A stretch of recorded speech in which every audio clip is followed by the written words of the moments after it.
Good morning class.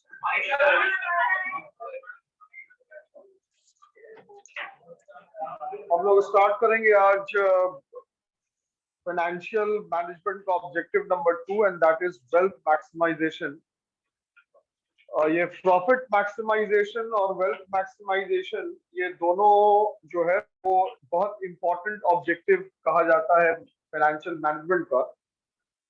हम लोगों ने प्रॉफिट मैक्सिमाइजेशन के ऊपर काफी डिटेल में बात किया और ये समझ में आया कि प्रॉफिट बहुत इंपॉर्टेंट है किसी भी ऑर्गेनाइजेशन के लिए, इस बात से इनकार नहीं किया जा सकता।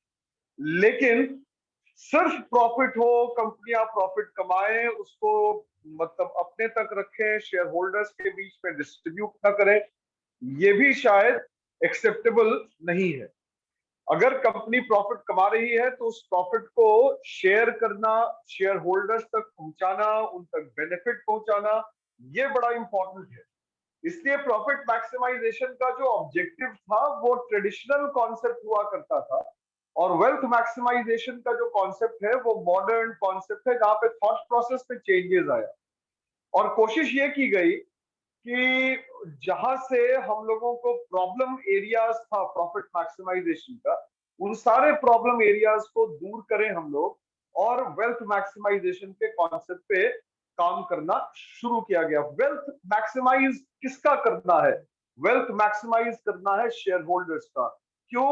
क्योंकि अल्टीमेटली शेयर होल्डर्स ही हैं जो कंपनी में पैसा लगाते हैं, जिनकी कंपनी के जिनके पास कंपनी की ओनरशिप रहती है, जो एनुअल जनरल मीटिंग में पार्टिसिपेट करके रिजोल्यूशंस वगैरह पास करते हैं, ये काम शेयर होल्डर्स का है। तो शेयर होल्डर्स अगर बेनिफिटेड नहीं महसूस करेंगे तो शेयर होल्डर आपसे दूर होते जाएंगे और वर्चुअली कंपनी का परफॉर्मेंस अच्छा नहीं होगा। तो अब क्वेश्चन ये होगा कि वेल्थ मैक्सिमाइज कैसे किया जाए शेयर होल्डर्स का। अमूमन अगर हम लोग कैश ये वेल्थ को मैक्सिमाइज करने की बात करते हैं तो वेल्थ को मैक्सिमाइज आप कर सकते हैं दो बड़े आसान तरीकों से। पहला कि आप शेयर होल्डर्स को रेगुलर बेसिस पे कैश फ्लो देते रहें, रेगुलर बेसिस पे कैश फ्लो देते रहें, ये आपके लिए फायदेमंद होगा। कैसे देंगे आप? आप जो प्रॉफिट कमाते हैं उस प्रॉफिट का कुछ हिस्सा आप शेयर होल्डर्स के बीच में डिविडेंड के तौर पे डिक्लेयर करें। डिविडेंड के तौर पे जैसे ही आप पैसा या कुछ प्रॉफिट को डिक्लेयर करेंगे, उनके पास कैश फ्लोज आएगा। क्या आएगा? कैश फ्लोज आएगा और उनके पास एक सेंस ऑफ सेटिस्फैक्शन होगा कि उन्होंने किसी कंपनी में पैसा लगाया, कंपनी प्रॉफिट कमा के उनको दे रही है। आई कार्ड लगाओ। आगे दूसरा जो एस्पेक्ट है, दूसरा एस्पेक्ट ये है कि हम लोग किस तरीके से शेयर होल्डर्स के और वेल्थ को मैक्सिमाइज कर सकते हैं। तो कह रहा है इसमें कि अगर कंपनी अच्छा करेगी, कंपनी प्रॉफिट कमाएगी, तो हम लोग क्या कर सकते हैं कि शेयर प्राइस जो होगा मार्केट पे, market price of the shares, वो एप्रिशिएट करेगा। क्या करेगा? एप्रिशिएट, जो कैपिटल एप्रिसिएशन हम लोग कहते हैं। तो आपने इन्वेस्टमेंट किया होगा साल भर पहले, साल भर के बाद उस शेयर का प्राइस ऊपर गया, ये आपके लिए कैपिटल एप्रिसिएशन होगा। यहां से आपको फायदा पहुंच सकता है। और दूसरा जो फायदा आप तक पहुंचेगा वो डिविडेंड के डिक्लेरेशन के थ्रू। पता नहीं आज का न्यूज आप लोगों को मालूम है या नहीं है, और शायद ये इंडियन कॉर्पोरेट जो जगत है उसमें बहुत एक मील का पत्थर साबित होने वाला है। एचडीएफसी और एचडीएफसी बैंक, एचडीएफसी लिमिटेड का आपने नाम सुना होगा। तो एचडीएफसी लिमिटेड एक हाउसिंग फाइनेंस कंपनी है जो कि एक पेरेंट कंपनी है जितनी भी एचडीएफसी ग्रुप की कंपनीज है, जिसपे हम लोग बात करें एचडीएफसी बैंक या फिर एचडीएफसी लाइफ, ठीक है, HDFC AMC asset management company, जितनी भी कंपनीज है सबकी पेरेंट कंपनी है एचडीएफसी लिमिटेड। अब आपको जान के आश्चर्य होगा कि एचडीएफसी और एचडीएफसी बैंक ने आज ये अनाउंसमेंट किया कि एचडीएफसी जो है वो एचडीएफसी बैंक के साथ मर्ज करेगी। क्या करेगी? मर्ज करेगी। और ये दोनों जो मर्ज एंटिटी होगी वो भारत की शायद सबसे बड़ी एंटिटी बन जाए, शायद वो भारत की सबसे बड़ी एंटिटी बन जाए। इससे एचडीएफसी बैंक को फायदा क्या होगा? फायदा ये होगा कि एचडीएफसी बैंक के पास जो क्लाइंट बेस है वो बढ़ेगा। एचडीएफसी बैंक का जो सर्विसेज है या जो उसका मार्केट मतलब मार्केट पेनिट्रेशन है वो थोड़ा बढ़ जाएगा, बहुत सारे खर्चों से कंप्लायंसेस से बचा जा सकता है, एक्सपेंस थोड़ा सा कम होगा, इसलिए ऑपरेटिंग मार्जिन्स कंपनी का क्या होगा, इंप्रूव कर जाएगा। क्या इंप्रूव करेगा? Operating margin. ठीक है, तो ये एक बहुत बड़ा डेवलपमेंट हुआ जो कि आज सुबह अनाउंस किया गया, और जिसका नतीजा ये हुआ कि एचडीएफसी लिमिटेड के शेयर्स पे 15% का अपर सर्किट लग गया। ये जनरली होता नहीं था, मतलब इस तरीके का जो शेयर्स है वो इस तरीके से मूव करे 15%, 18%, ये अमूमन देखा नहीं गया है। राइट, तो ये मैंने एक एग्जांपल बताया। तो ये क्या है, जो एचडीएफसी बैंक का शेयर होल्डर होगा या जो एचडीएफसी लिमिटेड का शेयर होल्डर होगा, उसको फायदा हुआ कि नहीं हुआ? शेयर प्राइस ऊपर गया, ऊपर जाने से उनको बेनिफिट हुआ। ये हम लोग वेल्थ मैक्सिमाइज, ये जो मर्जर हो रहा है, ये मर्जर एक्सपेंस रेशियोज को कम करने की बात हो रही है, और क्लाइंट बेस को बढ़ाने की बात हो रही है, मार्केट पेनिट्रेशन इंप्रूव करने की बात हो रही है। तो ये सब किसके लिए? ये सब शेयर होल्डर्स को बेनिफिट कैसे पहुंचाया जा सके, इसका स्वैप रेशियो भी तय कर दिया गया है। स्वैप रेशियो ये तय किया गया है कि जिसके पास एचडीएफसी लिमिटेड का 25 शेयर होगा, उसको एचडीएफसी बैंक का 42 शेयर्स मिलेगा। कितना शेयर्स मिलेगा? 42 शेयर्स मिलेगा। खैर एनीवेज, हम लोग आगे बढ़ेंगे वेल्थ मैक्सिमाइजेशन के ऊपर। एक हेडिंग दे दीजिएगा, wealth maximisation.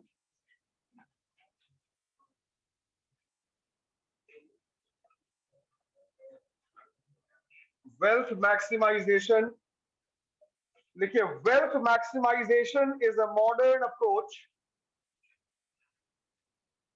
Wealth maximization is a modern approach to financial management. To financial management.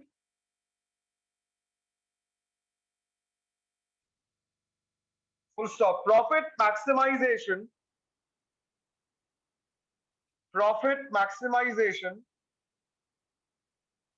was once used to be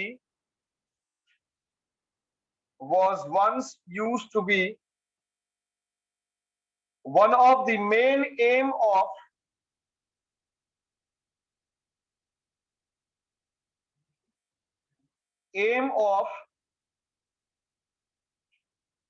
a business, main aim of a business until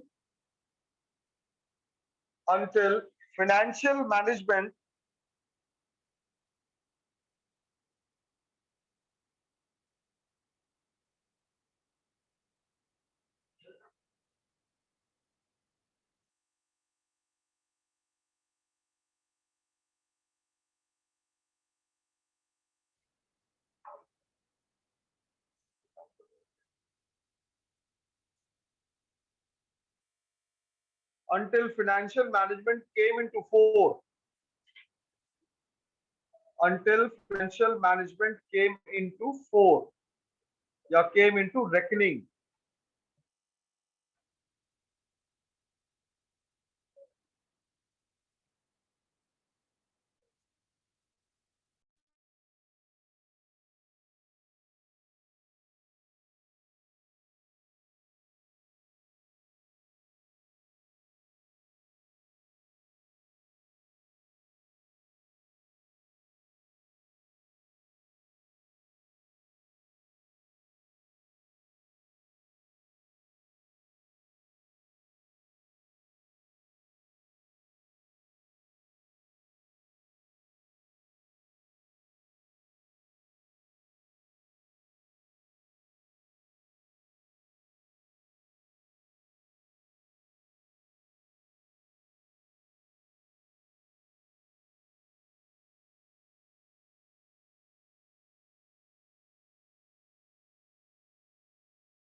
क्या लिख रहे थे? came into 4.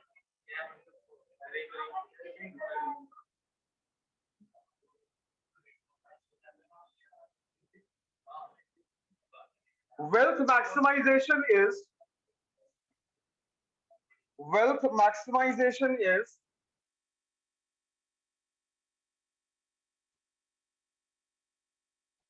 considered to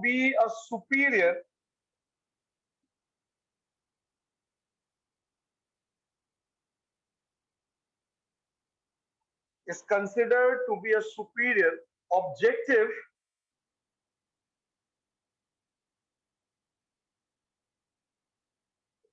than profit maximization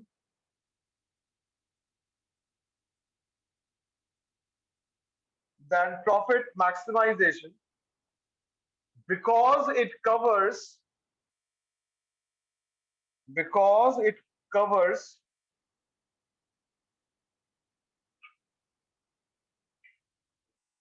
greater area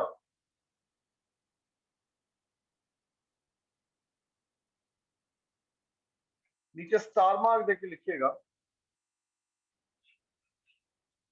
the wealth or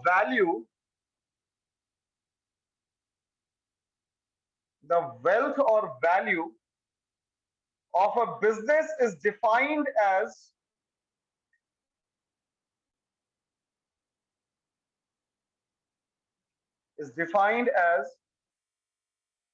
the market price of the capital invested by shareholders.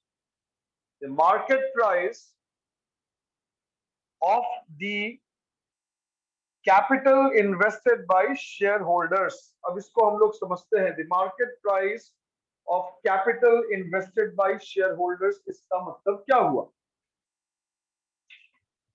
आपने एक term सुना होगा market capitalisation. जब आप देखेंगे मनी कंट्रोल पे किसी भी कंपनी का तो उसमें मार्केट कैप दिया रहता है. क्या दिया रहता है? Market cap. Now what is this market cap? Market cap आप निकालते कैसे हैं? मार्केट कैप को निकालने का तरीका है कि current market price that is CMP multiplied by number of floating shares. तो ये फ्लोटिंग शेयर्स क्या हो गया?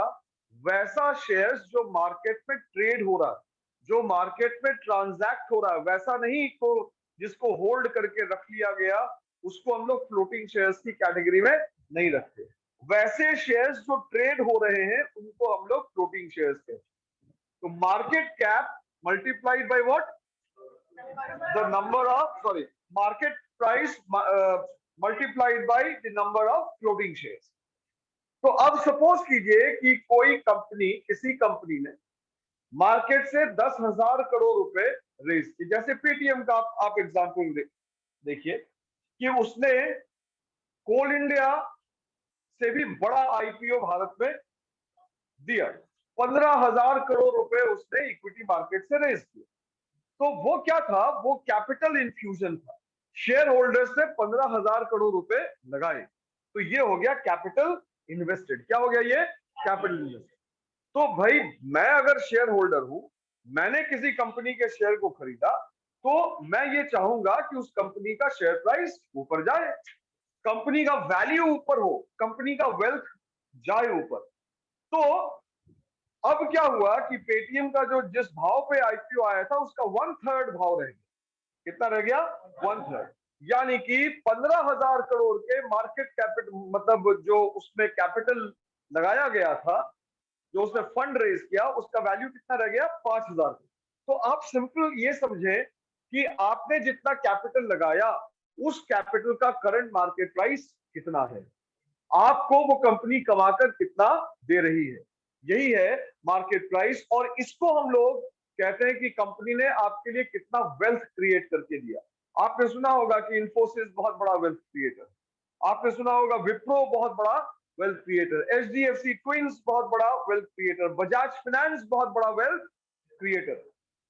मैं एक आर्टिकल देख रहा था, उस आर्टिकल में आपको ये जान के आश्चर्य होगा कि भारत में पिछले 10 साल में जितना वेल्थ बना है 10 साल में जितना वेल्थ बना है शेयर मार्केट में, मनी मार्केट में, उसमें से 90% जो वेल्थ क्रिएट किया गया है वो भारत की चुनिंदा जो टॉप 10 कंपनीज हैं उसने क्रिएट किया, राइट।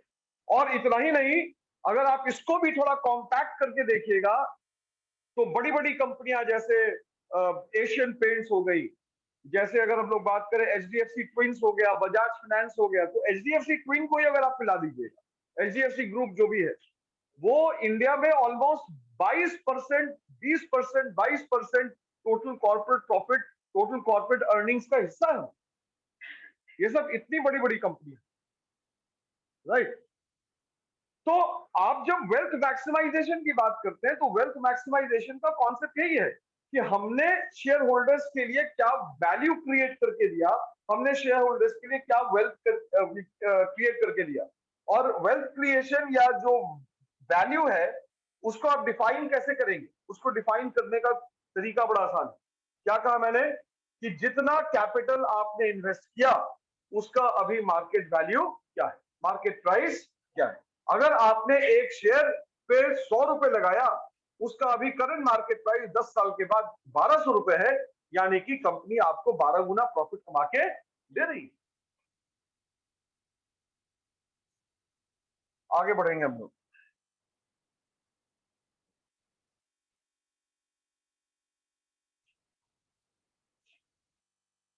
पैराग्राफ चेंज करके लिखिएगा। It simply means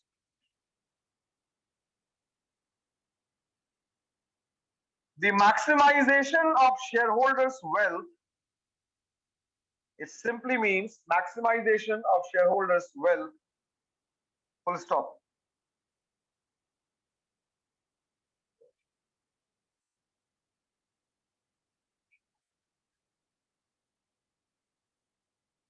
A shareholders wealth maximizes a shareholders wealth maximizes when the net worth of a company maximizes. A shareholders wealth maximizes when the net worth of a company maximizes. देखिए बहुत सारा term है जिसको मैं skip नहीं कर सकता, ठीक है।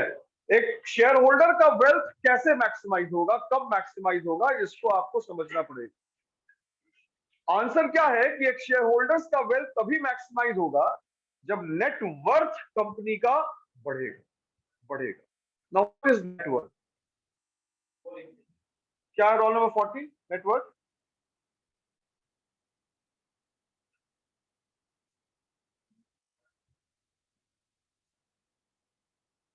बोलो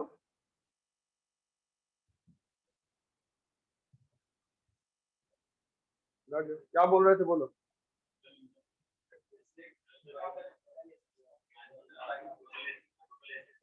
total assets plus income, but देखिए आप जब नेट वर्थ कैलकुलेट करते हैं तो नेट वर्थ जो है वो निकलता कैसे है, टोटल एसेट्स, टोटल एसेट्स। लेकिन उस टोटल एसेट्स में बैलेंस शीट में आप बहुत सारे ऐसे एसेट्स भी लिखते हैं जो फिक्टिशियस एसेट, जो कैसे एसेट है, काल्पनिक है वो एसेट, एसेट है ही नहीं, लेकिन अकाउंटिंग कॉन्सेप्ट को फॉलो करने के लिए, कन्वेंशंस को फॉलो करने के लिए हमने उनको एसेट बना दिया। जैसे डेफर्ड रेवेन्यू एक्सपेंडिचर, जैसे preliminary expenses, discount on issue of debentures, ये सारे ऐसे एक्सपेंसेस हैं जो आपको इनकर करना पड़ता है, लेकिन बुक्स ऑफ अकाउंट्स को आप ओवरबर्डन नहीं होने दे सकते हैं, इसलिए इन सारे एक्सपेंसेस को आप at one go write off नहीं करते, आप ओवर अ पीरियड आप इसको एडजस्ट करते हैं, से 3 इयर्स, 4 इयर्स, 5 इयर्स, राइट। अब 5 साल तक आपने इसको राइट ऑफ किया और फिर 5वें साल के अंत में इसका वैल्यू जीरो हो, क्या हो गया, वैल्यू जीरो हो। तो ये हो गया फिक्टिशियस एसेट। तो जब आप नेट वर्थ निकालते हैं, फिक्टिशियस मतलब काल्पनिक संपत्ति, यह वास्तविकता में कोई संपत्ति है नहीं। तो जब आप नेटवर्थ निकालेंगे तो कैसे निकालेंगे? टोटल एसेट्स, उन टोटल एसेट्स में से जितना फिक्टिशियस एसेट है सबको क्या करेंगे? माइनस करेंगे। और क्या माइनस करेंगे? जितनी भी आउटस्टैंडिंग लायबिलिटीज है सबको माइनस करेंगे। जितनी भी आउटस्टैंडिंग लायबिलिटी है, शॉर्ट टर्म हो या फिर लॉन्ग टर्म हो, सबको माइनस करेंगे। वो क्या आ गया? कंपनी का नेटवर्थ आ गया। कंपनी का क्या आ गया? नेटवर्थ। यानी कि सारे एसेट्स माइनस फिक्टिशियस एसेट, जो आउटस्टैंडिंग लायबिलिटी है शॉर्ट टर्म लॉन्ग टर्म, सबको माइनस करने के बाद क्या आएगा? कंपनी का नेटवर्थ आएगा। ठीक है, वो डिसाइड करता है। नेट, नेट का मतलब ही है वर्थ, मतलब कि आपकी हैसियत क्या है, आपकी क्षमता क्या है, आप क्या वर्थ है आपका, है ना। और नेट का मतलब कि सारे चीजों को माइनस एडजस्ट करने के बाद। तो नेटवर्थ का कॉन्सेप्ट यही है। अब जब कंपनी का नेटवर्थ आ गया, तो नेटवर्थ आने के बाद आप इससे और चीजें भी निकालते हैं। Book value of the shares भी निकलता है। क्या निकलता है? Book value. आप जब मनी कंट्रोल वगैरह पे जाएंगे तो उसमें देखिएगा बुक वैल्यू पर शेयर निकलता है। एक कंपनी का एक शेयर का बुक वैल्यू क्या है? बुक वैल्यू मतलब बैलेंस शीट के हिसाब से उस कंपनी का एक शेयर का वैल्यू क्या है। अब किसी भी कंपनी का जो आपने नेटवर्थ निकाला, उसको डिवाइड कर दीजिए जो नंबर ऑफ शेयर्स मार्केट में है उससे, तो क्या आ जाएगा? बुक वैल्यू आ जाएगा। क्या आ जाएगा? Book value. इसीलिए आपने एक टर्म सुना होगा, price to book. Price to book. Price to book का मतलब क्या हो गया कि मार्केट में प्राइस क्या चल रहा है और उसका बुक वैल्यू क्या है। राइट, मार्केट में प्राइस क्या चल रहा है, उसका बुक वैल्यू क्या है, यानी कि बैलेंस शीट के हिसाब से एक शेयर का प्राइस क्या है, उसके रिस्पेक्ट में उसका मार्केट में प्राइस क्या चल रहा है। Getting the point? तो आप जब नेटवर्थ निकालने की बात करते हैं तो कंपनी का नेटवर्थ, शेयर होल्डर्स के वेल्थ को जब आप बढ़ाएंगे, तो शेयर होल्डर्स के वेल्थ को बढ़ाने का तरीका बड़ा सिंपल है। कंपनी के नेटवर्थ को बढ़ाइए और शेयर होल्डर्स के वेल्थ को भी आप स्वतः बढ़ा देंगे। आगे लिखिएगा।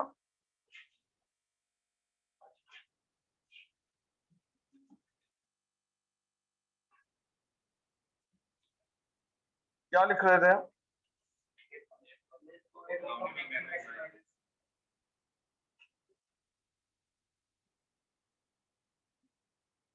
To be even more, to be even more precise,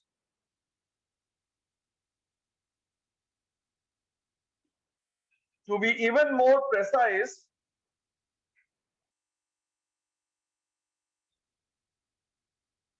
a shareholder holds share in the company. A shareholder holds share in the company and his wealth will improve, and his wealth will improve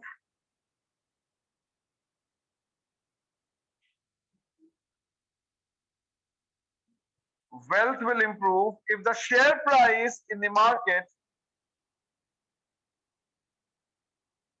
increases.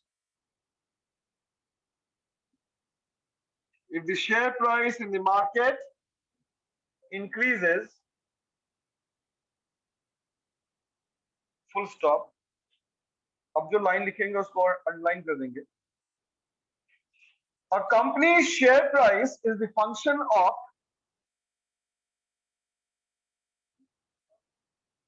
a company's share price is the function of net worth.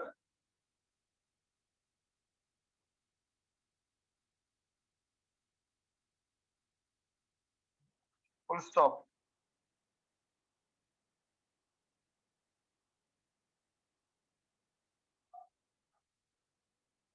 नीचे star mark दे दीजिएगा। Another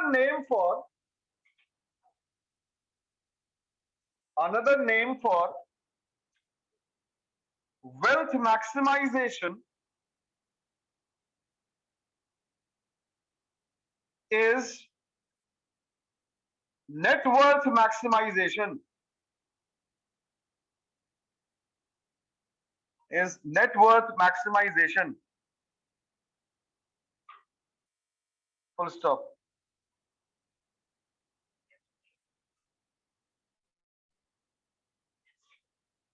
paragraph change कीजिएगा. Finance managers are the agents of shareholders. Finance are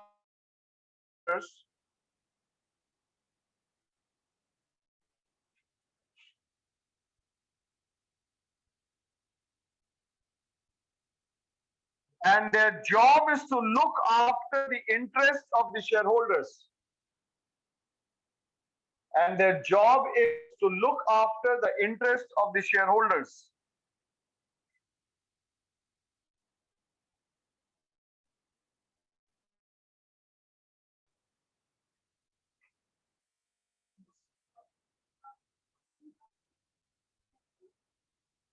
The interests of the shareholders. Every shareholder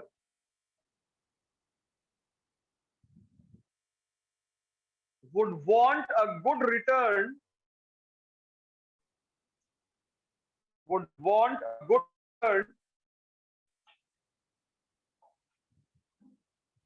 on the capital invested. Good return on the capital invested. Full stop.